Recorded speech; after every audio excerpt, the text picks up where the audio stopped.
সুপ্রিয় দর্শক, আপনাদের সকলকে স্বাগতম জানাচ্ছি আবারও একটা নতুন ক্লাসে। আজকের যে ক্লাসটা হতে যাচ্ছে, আজকের ফার্স্ট ক্লাস হতে যাচ্ছে এটা ফরেস্টার থেকে। আপনাদের আপকামিং যে ত্রিপুরাতে ফরেস্ট গার্ড এবং ফরেস্টার নেওয়া হবে, সেটার জন্য আমাদের কাছে ফরেস্ট গার্ডের জন্য আলাদা নোটস রয়েছে, ফরেস্টারের জন্য আলাদা নোটস রয়েছে। ঠিক আছে, যেহেতু দোনোটার এক্সামের কিন্তু কোয়ালিটি আলাদা, এটা আপনারা আশা করি বুঝবেন। তো আপনারা ইতিমধ্যে আমাদের কাছ থেকে ফরেস্ট গার্ডের আপনারা আমাদের কাছ থেকে নোট নিয়ে নিয়েছেন, যারা নিয়েছেন বাড়িতে বসে পড়বেন।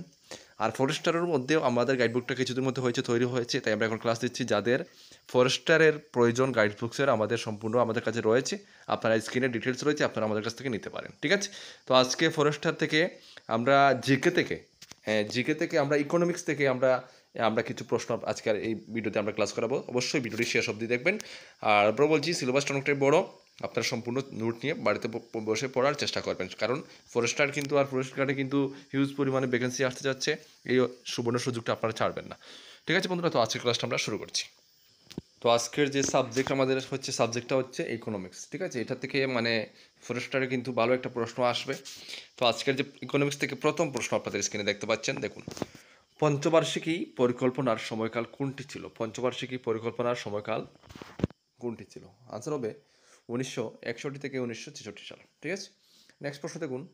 পশ্চাৎপদ অর্থনীতিতে আবর্তনশীল পরিকল্পনা প্রবর্তনের সুপারিশ কে করেছেন? সেটার আনসার হচ্ছে, দেখো তোমাদের আনসার হচ্ছে গুন্নার মাইদওয়াল।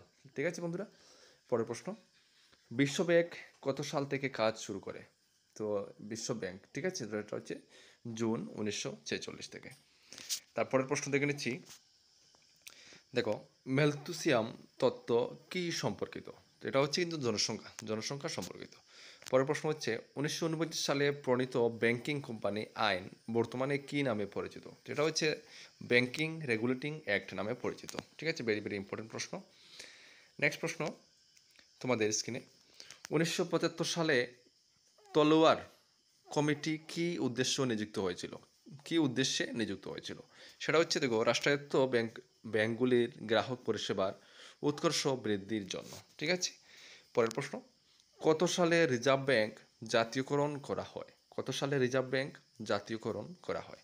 আনসার হচ্ছে 1 জানুয়ারি, অর্থাৎ 1 জানুয়ারি 1949 সালে। ঠিক আছে, পরের প্রশ্ন দেখো তোমাদের 8 নম্বর প্রশ্ন। টাকার বাজারে কমার্শিয়াল পেপার মার্কেট জন্ম নিয়েছে কবে? সেটা হচ্ছে 1990 সালে। তারপরে প্রশ্ন 9 নম্বর। টাকার বাজারে ডিপোজিট সার্টিফিকেট মার্কেট কত সালে রিজার্ভ ব্যাংক প্রবর্তন করে? সেটা হচ্ছে তোমাদের 1989 সালে। ঠিক আছে, নেক্সট প্রশ্ন এবং আজকের আপনাদের লাস্ট প্রশ্ন, কারণ একটি ক্লাসে আমি 10টি করে প্রশ্ন দিই, আপনাদের জানা আছে। দেখুন, কেলডরের পদ্ধতি ও এডগার ফিগ দ্বারা কি নির্ধারণ করা হয়? সেটা হচ্ছে কালো টাকার পরিমাণ। তো বন্ধুরা দেখুন, সিলেবাসে অনেকগুলো রয়েছে, তোমাদের সিলেবাসে জিকে রয়েছে, কারেন্ট অ্যাফেয়ার্স রয়েছে, ইংলিশ গ্রামার রয়েছে, ম্যাথ রয়েছে, এগুলো তোমাদের সিলেবাসে রয়েছে। তো সম্পূর্ণ সিলেবাস আমরা কভার করেছি, সবগুলো A to Z সিলেবাস আমরা টপিক অনুযায়ী দিচ্ছি। আপনারা কিন্তু সম্পূর্ণ নিয়ে পড়ার চেষ্টা করবেন। তো আজকের মধ্যে এখানে শেষ করছি ক্লাসটা। সবাই ভালো থাকবেন, সুস্থ থাকবেন, দেখা হচ্ছে নেক্সট ভিডিওতে। জয় হিন্দ।